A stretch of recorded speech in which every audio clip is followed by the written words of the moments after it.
Okay, so just going to throw this together basically. This is a quick snapshot behind the scenes of third edition of Cursed Empire.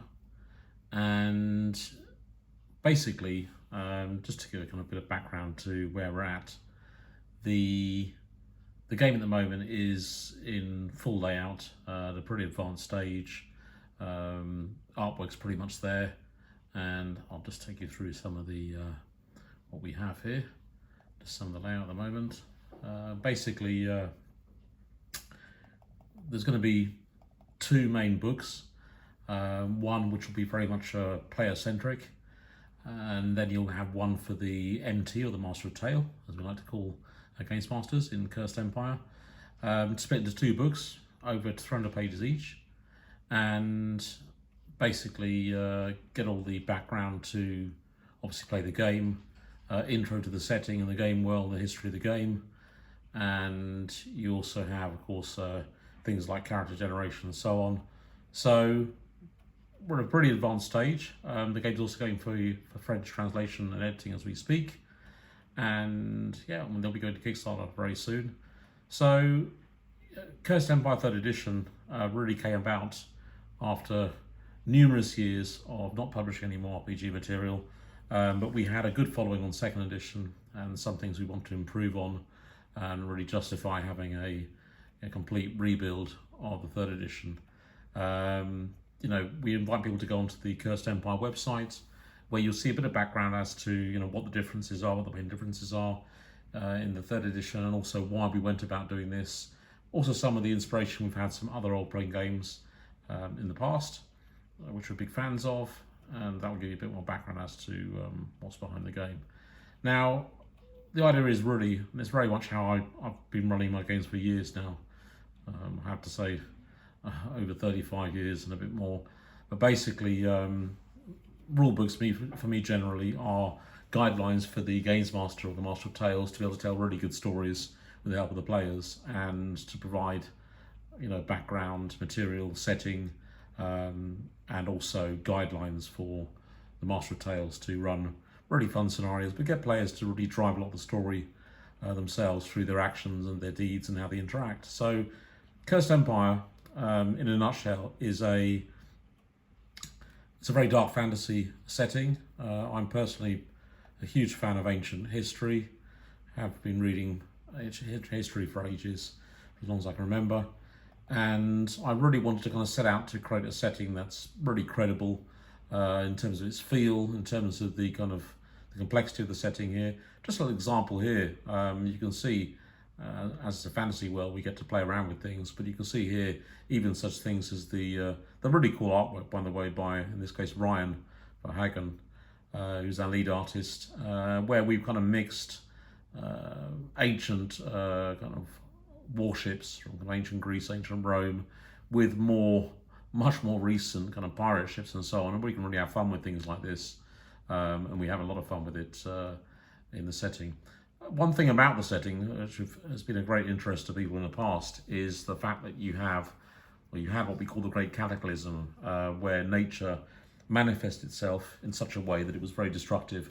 I'll go into more detail as to what's behind that, but you have actually mass thalassophobia, so fear of the sea, in the setting itself, and this allows for a lot of fun in terms of role play, because actually only a handful of people are quite powerful in the sense that they actually control the seas and they can navigate. So cartographers, navigators, ship's crew, captains are pretty powerful individuals in that sense. Whoever controls, of course, the trade routes is very powerful.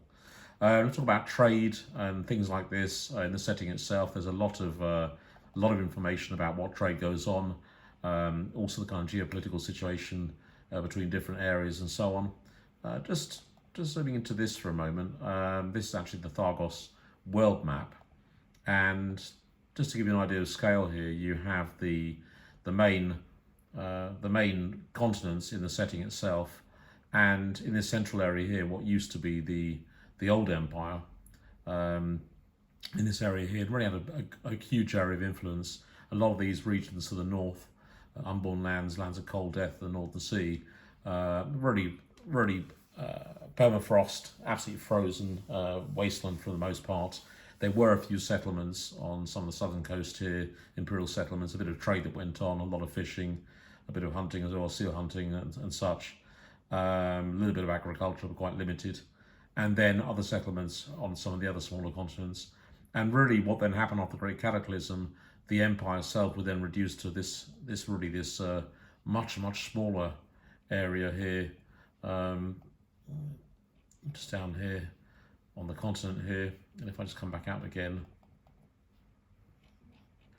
that's this area here. So basically you get a real feel for the scale of the setting, because here you have this map with 80, over 80, that's 80 villages, towns and cities that are detailed and mapped out of the setting itself.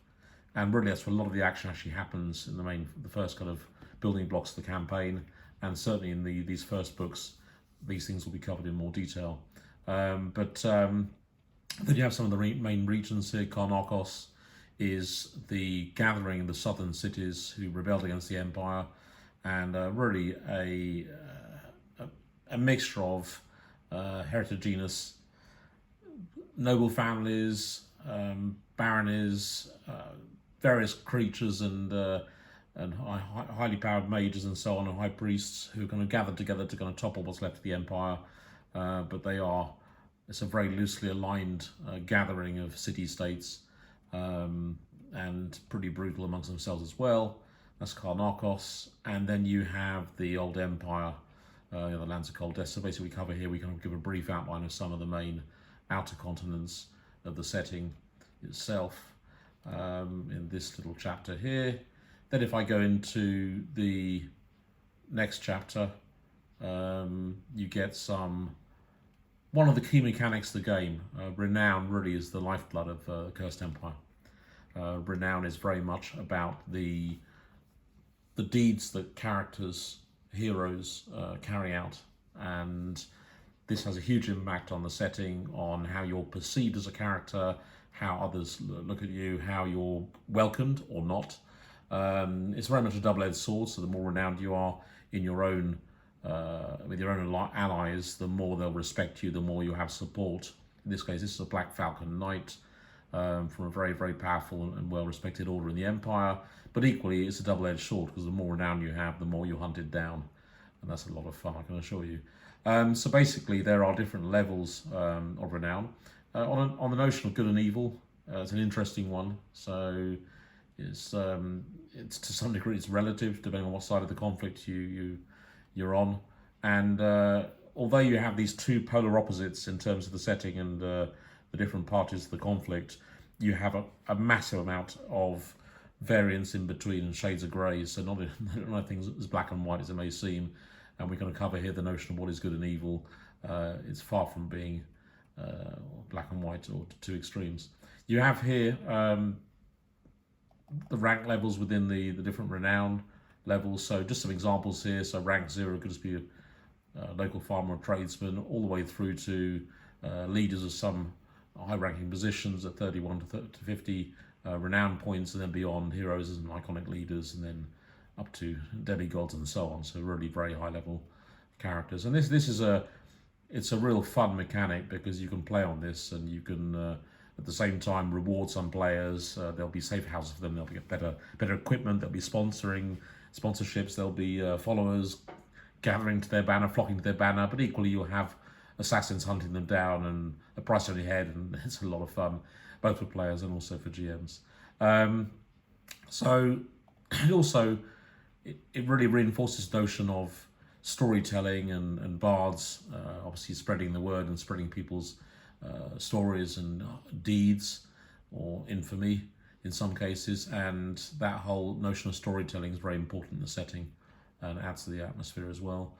And then of course there's a very rich tapestry in Cursed Empire of all the different factions and orders in the setting, and you can join any one of these or decide to be totally renegade and not follow any order at all. So you have a choice of military orders, religious orders, mystical military orders, tribal or clans, different religious cults, civic guards, magical societies, guilds, factions, Gatherings, another one as well. There's a lot of different organisations you can become part of, and of course they have their own agendas and so on. So just some representation here of some of these different gatherings and organisations.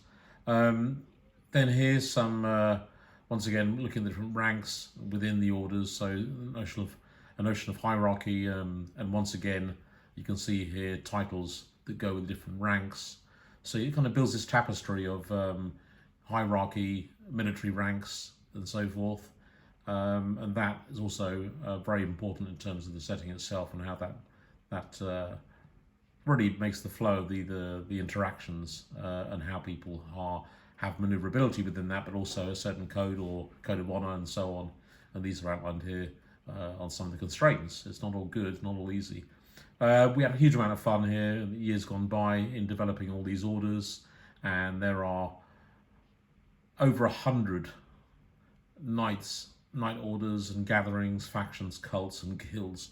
The setting is packed with a very, very rich, I said, tapestry of these different organisations, their own agendas and so on. And here you have a handful outlined. In this case, these are the Night Orders, and Night Orders of the Empire.